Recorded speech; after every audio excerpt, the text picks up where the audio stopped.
Welcome everybody to this week's episode of Relic News. My name is Lori Gagne.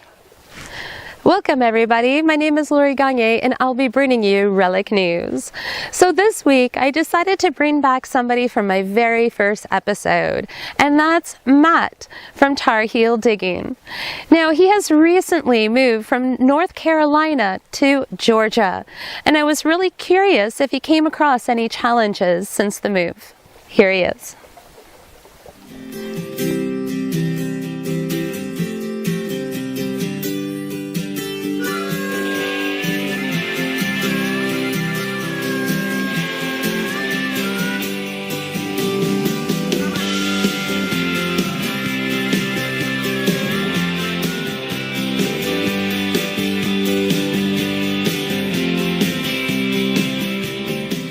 Touch base because last time I had done your story, you have also moved. So my first question to you is, what has been your biggest challenge since you've moved? Oh boy. Yeah, it definitely has provided some challenges. I think just finding the time to get out and well, research number one, and find the time to get out and get good permissions and good locations to hunt, that takes a lot of time. In North Carolina, I hunted for about a year and a half in the area before I really started to develop some good permissions and good locations. And I would expect the same now that I'm living in Georgia. It's going to take at least several months to kind of get my feet on the ground after the move and after all the boxes have been unpacked. I bet. That can't be easy to start over on research because you get to know your town. You get to know everything, and you just know how things worked and anyway how it all began. So yeah, I could see how that could be the biggest challenge. Yeah, it's a challenge, and it was a sad day to leave North Carolina because of that, because I had developed quite a relationship with the area and with the local historians and whatnot. But you know, I look at the other side of it, and now I've got a whole new area to develop those relationships with, and a whole new area to research and locate those kinds of treasures. Same thing, just a different area. Is there different history in that area? I would say it varies a little bit. Yeah, I think in North Carolina there was a little bit more colonial history. It was one of our 13 original colonies. Where I live, kind of in the heart of Georgia, there's not so much of that. It really blew up. It started growing explosively in the early 1800s. Just prior to what is, the American Civil War. So obviously there was a lot of Civil War activity, so I look forward to researching and recovering some of those artifacts. Nice. I never asked you either. What metal detector do you use? Well, right now I'm running two different machines. I first started out with a Fisher product. It was a Fisher F4. That was a great starter for me, and it's not really a beginner's model. It's kind of one step up from a beginner. I didn't want the cheapest model out there. I wanted to start with something pretty decent. So I went with that F4, and this was 4 or 5 years ago now. I hunted with that for about 9 months, absolutely fell in love with the hobby. So I went out and I purchased a Minelab E-Track after that. Basically, I was jealous of all those folks out there finding silver coins, and I knew that Minelab was a really good silver machine. So I bought that E-Track. Then I started getting into some relic hunting and bought a few different coils and kind of changed my settings around on the E-Track, and it's a pretty darn good relic machine. So I've been hunting with that quite a bit, and then just recently, maybe 6 months ago, I picked up another Fisher, an F44, one of their newer ones, that I really, really like. Wasn't quite sure what to expect, and it's a really nice, I guess it's a good accompaniment to my E-Track. They complement each other very well. The E-Track is not waterproof or weatherproof. The F44 is weatherproof, so I can take it out on a rainy day and not have to worry about it. So they're two very different machines, but I really like both of them. Now, has there been a find that has eluded you? Oh yeah, there's quite a lengthy bucket list. As far as the relics go, I'm still looking for my first Civil War belt plate or box plate, whether it be U.S. or CS, Confederate States. That's a big bucket lister for me, for where I live. There's a lot of coins out there that have eluded me. I'm still looking for my first barber quarter, my first seated quarter or higher. There's a 2-cent piece that I have yet to find. Several little finds out there that are on my bucket list, and I do keep a list. Now tell me, what inspired you to start your YouTube channel? Oh, great question. I was out hunting one day and I ran into a fellow metal detectorist, which doesn't happen very often in North Carolina where I lived. And he had, his equipment. Of course, we shook hands and shared stories and looked at each other's equipment. And he said, of course, I always carry my camera with me. And he pulled out his camera. And I said, well, what do you carry that for? Are you like on YouTube or something? He's like, well, yeah, I do a little YouTube, but nothing major. But he says you always have to record, what it is in those moments that you find something spectacular. You're going to really be thankful that you recorded that moment. And I thought about that, and I'm like, you know what? It's not about being a celebrity or being famous. It's about recording your adventures and getting those things documented. And you can watch your reactions and everyone else's reactions to the finds. And it really is a very special thing to me. It goes beyond, like I said, it's beyond being a celebrity or being on YouTube or making money on the videos or anything like that. It's not about that. If I wanted to make money doing it, I wouldn't be doing it about metal detecting because it's a very tight-knit community. How many videos do you have now? Oh, man, great question. I kind of number them as I label them and I save them to my hard drive. I number them, and I think I'm on 139. But then there's a few other videos that I've thrown in there, some contests and some compilations and things that I didn't count as hunts. They're just different videos that I've put up there. Wow. That's a nice number. Were you aiming for like one a week or? I wasn't quite sure what I wanted to do at first. I was hoping to get one per month because I wasn't sure how much I would be able to find that would be film worthy. Then I started getting into it and I started posting one every week. And I had some success doing that, and I started doing these shout outs, the shout out of the week and those things like that got some attention. And so I kept doing that for a whole year. And now, of course, with the move and everything being so chaotic, new job, new house and everything, I've really scaled back to closer to once a month at this point. So I had noticed your last video, you went to the Foo Fest and you were paired up with Britain. Can you tell me a little bit about maybe a favorite moment or something that you really enjoyed at the Foo Fest? In the background, there's Britain from Depths of History. Check it out. Look at that, Michael. We got Al Foo right back over there.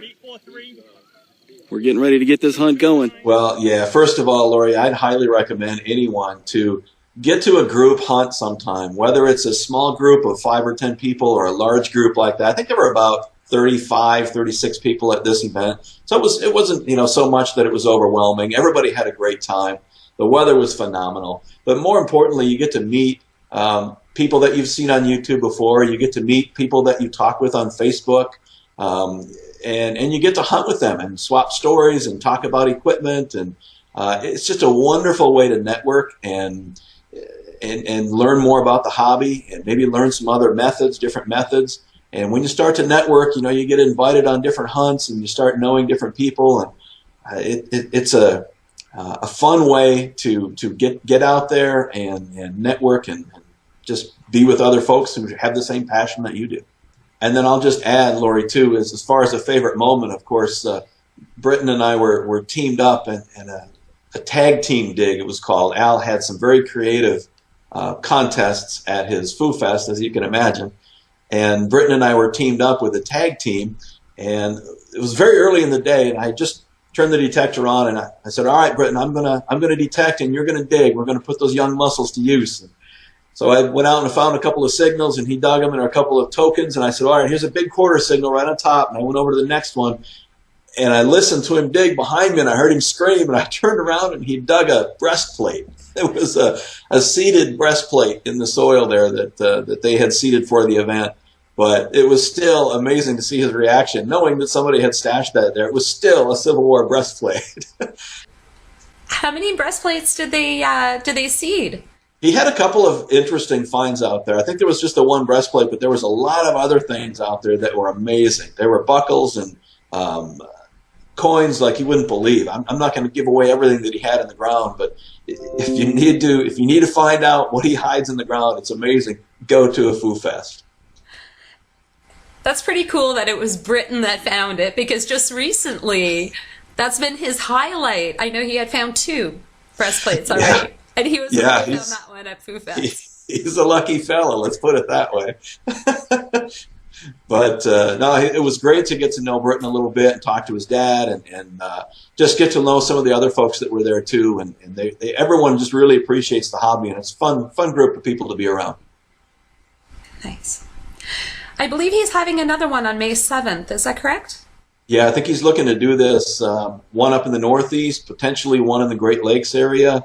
I'm sure if you go to his Facebook group, Al's All Metal Detecting, there'll be all kinds of information there. But Al's really good for the hobby. He does a lot of events and things like this, and anything to promote the hobby, and it's a wonderful thing. I had the pleasure of speaking with Wes Anderson. Some of you may know him as Wes-N-Va on YouTube. He has 150 videos. He is also a part of M.A.R.C.H, the Mid-Atlantic Relic and Coin Hunters. My name is Wesley Anderson, and I live in Chesapeake, Virginia, which is in the southeast corner of Virginia, near Virginia Beach. I've been metal detecting since about 1998, but didn't get really seriously into it to about 2000, 2001. And I have a large family history here in the United States. My family fought in the Revolutionary War, and they fought in the Civil War for both sides, so I'm partial to both sides. So that's kind of how I got into metal detecting, because I found my first Civil War bullet. I was with a friend that works for me on the fire department here, and he took me to a local battlefield site that's in private property, and I found my first mini ball, and I sat there in that field for about 30 minutes just looking at this one bullet, and I was just trying to think about, you know, what that soldier went through and how it got there, and then from then on, I was hooked and went out and bought me a very nice metal detector. My first one was a white Spectrum, which is kind of the older version of the whites, and then I quickly went into the Mind Lab series of metal detectors, and my finds grew drastically. So that's kind of how I got started with metal detecting and kind of where I'm from. Here in Virginia, for my part, we have a tremendous amount of history. We got, Jamestown, Williamsburg. We got, Richmond, Virginia, which was the capital of the Confederacy, and all the major battles of the Civil War in the Eastern Theater are within 2 hours of my house. So I'm just fortunate to live in a very historical rich area of the country that obviously in our hobby, helps out. So you started off with the Spectra, and you said you moved on to the Mind Lab. What metal detector are you using today? I still use the Mind Lab Safari, and I have a XP Deus, which is super light, and I have arm issues. So 20 years in the fire department, my shoulder's a little sore. So it's just nice to swing because it's real light. But I will be honest, I started out with the Explorer series. I went with the XS up to the Explorer 2, and then to the E-Track. And still to this day, I'm very partial to the E-Track because of one thing, and I'm going to kind of quickly show you why, is because all these silver coins you see here are Spanish coins. They were all found with the E-Track, except one down here at the bottom, which is a Pistarine from about 1718, was found with my XP Deus. And the reason why I'm partial to the E-Track is because my silver count dropped, unfortunately, so much since I got rid of my E-Track, and that's testimony right there to the power of the Mind Lab. So that's why I got the Mind Lab Safari. I decided to go back, and I just used it not too long ago on a test run. I've never used the Safari series, and it picked up right where the E-Track left off. I still like the Deus, but the Deus has its strengths and weaknesses. Its strength is heavy trash area, iron infested areas. The Deus can get in there and pick through, where the Mind Lab has a tendency to null out over iron, and you might miss a good target mixed in there. So, but I'm a Mind Lab guy at heart, always will be. But the Deus has its place in anybody's arsenal of metal detectors. So I'm not going to say anything bad about a particular brand, but they both have their positives and negatives. But at heart, I'm still a Mind Lab guy. So what would you say is your favorite find? My favorite pumpkin. I have so many. I will. It's got to be this one here. A gold $1 coin, and it was converted into a lover's token. And on the back of this token of this gold coin is the initials of the Civil War soldier. And I found this on June 26, 2013 in Hanover County, Virginia, which is right outside of Richmond, Virginia. And this was a battle called Topopotomy Creek. And it was fought in 1864 in May, and it was right before the major battle, Cold Harbor. And it was the overland campaign when Grant was coming down and Lee was trying to block him before getting into the siege of Petersburg and Richmond area. So Lee was actually trying to have a battle outside of Richmond where he could maneuver, and this was basically the last battle that Robert E. Lee won in the field before he got put into the siege of Petersburg and was kind of locked in. And we obviously know that the war ended 9 months later. But this was found in the Army of the Potomac side of the creek, and it was in the 6th Corps of the Army of the Potomac lines. And this particular day, I was out with a fellow member of the M.A.R.C.H gang, Harvey Smith, and we were hunting this it was a hayfield that just got picked, and it was probably 98 degrees outside. It was in June. It was so hot, and I had my Lab E-Track, and I went to this particular bluff overlooking the creek, and there was one cedar tree that was probably about 200 years old. So I said, man, that tree had to be here during the war. So I walked up there. I didn't get a signal for over 20 minutes, and this signal for this coin actually came up horrible. It was an 1107, and the Mine Lab guys will know that's 99.9% of the time is pure trash. Little thin can slaw. And so I said, you know what, I'm just going to dig it. I haven't dug anything in a while. And I dug it, and it actually, 2 little oyster shells, like scallop shells, came out of the hole first. They were brass, and it looked like it went to a medallion. And I was like, wow. So I went back over the hole, and I was getting that same 1107, and I dug down about 4 inches total. And when I flipped the plug over in the sand, I saw yellow. Of course, I threw my headphones off. I knew it was a gold coin. I didn't know the significance behind it at the time. So I yelled for Harvey to come up there, and I filmed it. And I was shaking and ecstatic because it was my first gold coin. And then when I turned it over, I realized that not only was it a gold coin, this coin had significant meaning to the person who wore it during the Civil War. And we know that it came from a gentleman he was a Brigadier General Pentros, and these guys were fighting out of like the New Jersey area. So we kind of sort of know, we know the Corps, we know the division that he was in and in the brigades. So it kind of made it surreal that this soldier, what he was going through, and his wife or girlfriend sent him this either before the war or maybe he got it, as he was leaving, and she gave him a gift goodbye. We will never know that, but just to have this in my possession, this is why I do this hobby, because this is history that has really truly come back to life. What a crazy find! Oh my gosh, I love it! I love it! That's the stuff. That's the stuff right there. What is M.A.R.C.H? Can you explain to me about M.A.R.C.H? This is a few times I'm hearing this name, so can you tell me a little bit about?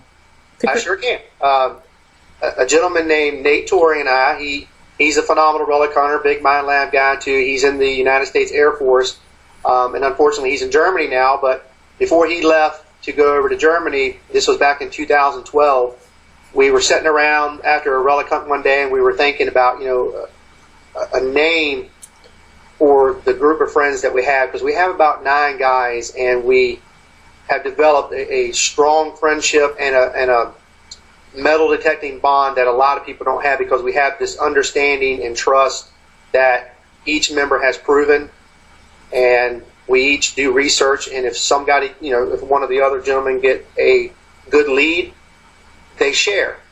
We came up with a name because we live in the Mid-Atlantic region. It's so that was already there, and we were thinking, what is a good sounding name that we can kind of abbreviate to, that kind of, will have some, people can remember.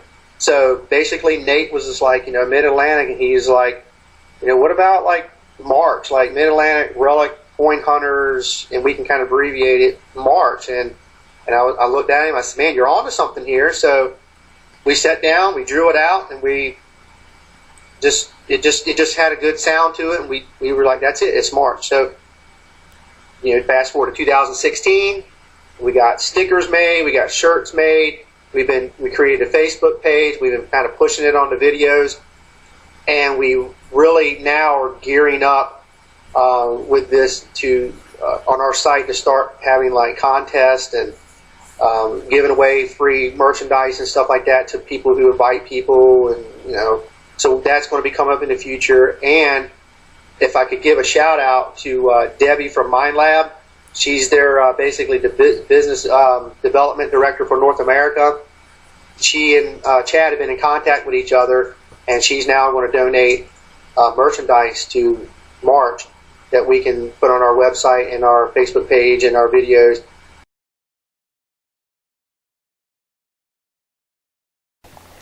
Now I'll be featuring Coin&RelicOntario. Ontario. He has been in the metal detecting hobby since 1998, and he started a YouTube channel approximately a year ago and has about 31 videos. Here he is.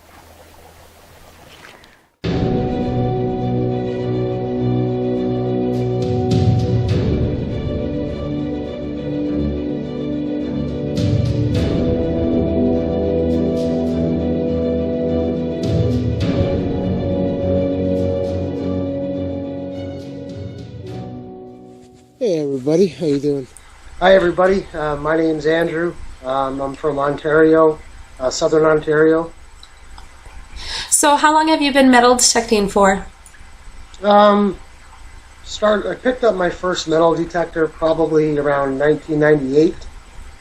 My older brother was doing it. He's 4 years older than me, and I used to go around with him, and he had a bounty hunter RB10, I believe. It used to sit on your hip, then you just had the coil and the swing separately.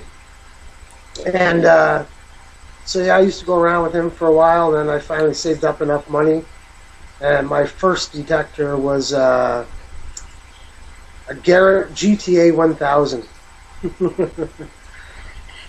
The green machine is what I call it. What had gotten you started metal detecting? Basically just following in my brother's footsteps. I mean, I always saw the cool things that he dug up, and instead of watching, I just wanted to do it myself. Basically trying to see if I could get something better than him. Gotta love brotherly love. Yeah. And we still do it today, once in a while. What metal detector do you use today? Today I use a Technetics Omega 8000, and I got that just last year. I really started getting into it again this year. It was kind of off and on over the past probably 15, 20 years. And so yeah, I got that. I got 2 coils. I got the 11-inch DD, and I just got the 10x5 elliptical DD, so that'll help me around some of the iron-infested sites that we encounter around here. So what has been your favorite find? Favorite find? Well, there's a favorite coin find, and then there's a favorite relic find. My favorite coin would probably be my 1775 British halfpenny. 75, 76 signal on the Omega. And I got this. It's copper. Very thin, very worn. Sorry about the wind. I can't tell what it is. Because I'm of British descent, so it was kind of cool to find one of those here. What else? My favorite relic I just found last year, and that was the Civil War breastplate, which was a really I thought it was funny thing is I I found a spoon on top of it. Pulled that off, still had a signal. Pulled that out, and I thought it was a horse rosette. Okay. It's similar size, right? And it was all crudded up. So I kind of brushed it. I'm like, it's got some pretty cool detail on it, and I just put it in my pouch. Later on in the day, I got a toothbrush, started working it a bit more. Then I saw the eagle, and I was like, wow, this is a Civil War breastplate. Pretty crazy finding those in Ontario, but 30,000 people from Ontario fought in the Civil War. So I didn't know that until I did some research. So reason being is because a lot of their family were still in the U.S. and they decided to kind of fight alongside their family members. So that was pretty neat. I didn't know that either. No, see, you learn something new every day. And I'm still doing research on it. The house site I found it at is a very old house site dating back from the late 1700s. So I'm trying to find out if somebody that lived in the house at that time actually fought in the Civil War. I'm still trying to research that. I haven't been too lucky yet on finding anything. So do you have, has there been a most memorable hunt? The most memorable hunt? That would probably be, this is probably 20 years ago, was when I found my first large scent. It was at a hunted out school playground. The school was built around 1910, but the property was older than that. It was farm field and whatnot before that. And there was this oak tree, probably 15 feet in diameter. The thing was massive. And it was kind of on a slope. And I said, I'm going to hunt around this tree for a bit. And 1 inch under the ground, if the kids would have been playing there probably for another year, it would have probably kicked it out of the ground. It was only like an inch deep, and it was an 1884 large scent. That was probably, I was so excited I had to leave and go home and check out what it was. So that was probably my most memorable find, was my first ever large scent. And it was a Vicky. Has there been a find that has eluded you? That has eluded me. Mm-hmm. Well, considering the area I live in, it's been basically settled since the 1780s, a little bit before, but 1780s is pretty much when people started coming over. So the one that still eluded me is a Real. Still haven't found a Real. I know they're out there, but I just haven't found one yet. That's one thing that, one day I hope to get it on video, because I'll just freak right out if I find one of those. Now tell me about your YouTube channel. I started it, I believe my first video came out, I think it was last April. Or no, hold on. December 2014, I think, was my first video. It was still no snow on the ground. I went out, I think, with my old detector too, and I just went to my token site, which is where I detect a lot, because I just keep pulling stuff out of that cellar hole. I don't know why. It's just 200 years of activity, so I just keep going back there and pulling stuff out. So I started doing that. That was my first video, and I started it because of watching pretty much everybody else doing videos. Actually, you guys were one of the first people I watched, because I looked for Canadian content first. And so Relic Dirtyhands came up. I think there was a couple guys from Toronto. But, and that's where I seen your picnic ground one, and I said, okay, I'm gonna try videotaping it. So of course I do research too, to try to find the old house sites and go to the library, the internet, the usual maps. And I started doing it, and then I think when you get a YouTube channel, you get a little bit more serious, because it's almost like you don't want to disappoint people. So my research has just gone to a new level, and I'm researching like crazy in the wintertime. And I've just been pulling some crazy finds out of the ground, like 1700s coins. I never would have imagined that 20 years ago. So now it's just addictive. Right? So what is the name of your YouTube channel? Coin&RELIC Ontario. Actually, do you have anything else to add? I don't know. If you want to find the good stuff, guys, you got to do your research. That's basically what I've been doing for the last 2 years, and I found some just insane finds. So that's my tip of the day. Do your research if you want the good stuff. I had the pleasure of speaking with Tom from Tom's Treasures, and I had asked him how long he has been in the hobby and what got him started. Here he is. How long have you been in the hobby of metal detecting, Tom? I started in 1984. And how did you come to start into the hobby? Just had an urge to get a metal detector and try it out. And what metal detector do you use? Okay, when I started, I was using a Bounty Hunter Red Baron. Then I went to a Bounty Hunter DE280 Outlaw. Then, let's see, we got a Tesoro Bandito, a Tesoro Cortez, Troy Shadow X5, and a Fisher Underwater Detector. You've tried a lot of detectors. Oh, yeah.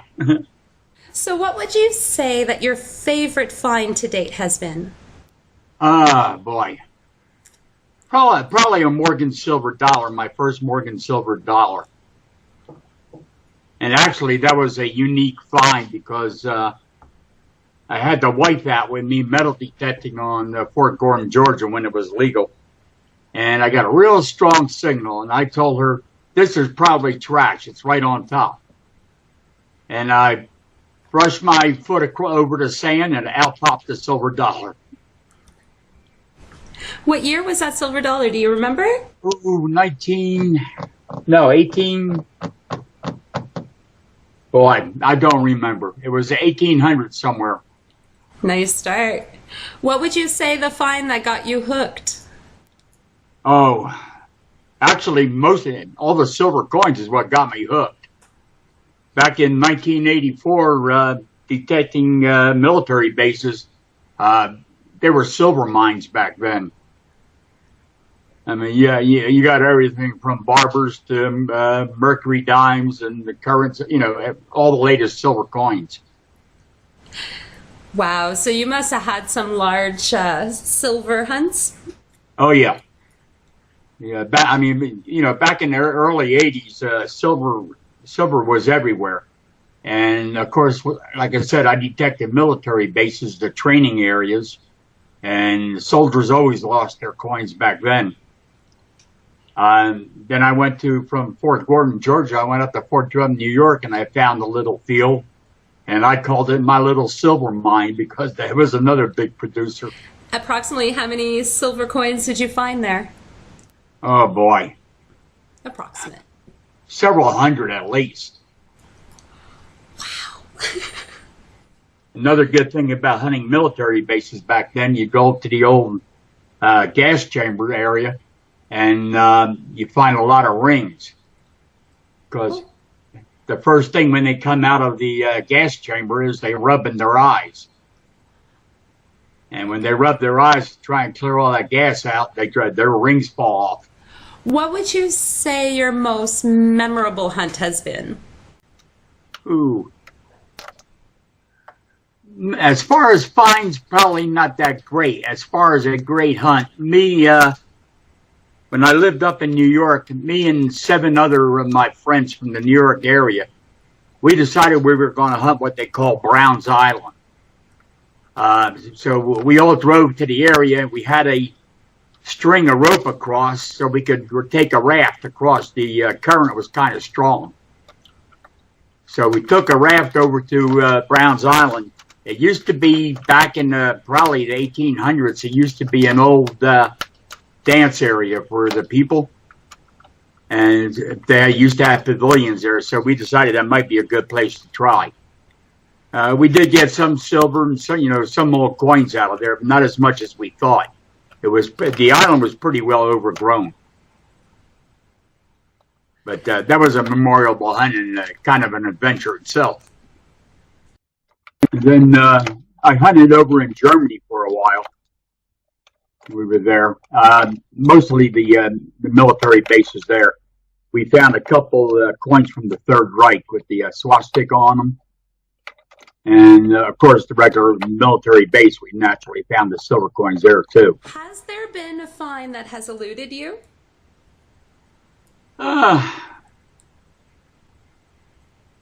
don't think if I can remember, I never found a flying eagle scent. Now, I've had people next to me find one, but unfortunately not me. It's just always slipped your coil, hasn't it? Oh, yeah. That's so neat, because you could talk to people that have been in it for 20 years, and there's always something that they haven't found. Yeah. There was we used to go to Edisto Beach, and I think it was South Carolina. And that was a really unique place. The sand shifted so much that the first time we went, there was a concrete column, and you could walk right on top of it. It was at the bottom. The next time we went, the sand had shifted so much, the top of the column was above our head. Wow. So that was a unique place to detect itself because, I mean, the way it shifted so much, that's where one of my buddies did find a flying eagle scent. Now tell me about your forum. When did you start it and how many members do you have now? Okay, the forum, it was started, I think, in 2013, if I remember correct. Right now we're up to 3,513 members. That's great. And the initial forum started on my tomstreasures.com website. And that was started several years before the main forum. One of the members of my forum on Tom's Treasures suggested that I find a better way to do a forum. So I searched around and found the forum software and then started the main one now. And it continues to grow pretty good. We have a great group of people on there. A lot of experienced relic hunters. Usually someone on there can usually identify just about anything somebody finds. And we never have any bickering, and the members are extremely helpful to each other. The only rule on our forum is no bickering and no downplaying any other member. Very nice. Very nice. That's important for a forum. Very important. Yeah. What other features do you have on your forum or your website? The forum we got on the forum, we do have a chat room that's capable of both audio and audio, video, or text chat. Do you have a Facebook group? Tom's Treasures. Well, it's Tom's Treasures on Facebook. Is there anywhere else that people can find you? That's about it. Either Facebook, tomstreasures.com, or tomstreasuresforum.com. I don't know if I can handle much more. Well, what I'll say, I still get a lot of emails from people wanting me to help identify their finds. So the more places I can post them, I have that identify a find section on tomstreasures.com. So I'll post it there. I'll post it on my forum. And I usually post it on Facebook as well. So you would say that, on your forum that you have a lot of experienced people that enjoy identifying finds? Oh, yes. Yeah, we got all types on the forum, coin hunters, relic hunters. They've been detecting probably longer than I have. And a lot of them are in the your main relic hunting areas, Virginia and all that. So they're kind of really experienced. One member in particular, Rob Langdon, he's just about an expert on identifying relics. I mean, there's very few items that he can identify. What would you say that you yourself, what do you like the best about your forum? The people, mainly the people. Okay, great. Nice meeting you. Nice meeting you too. Take care, Tom. Bye-bye. Bye-bye. So that wraps it up for this week's episode of Relic News. I really enjoyed speaking with Matt, Tom, and Andrew. So I hope to see you all next week.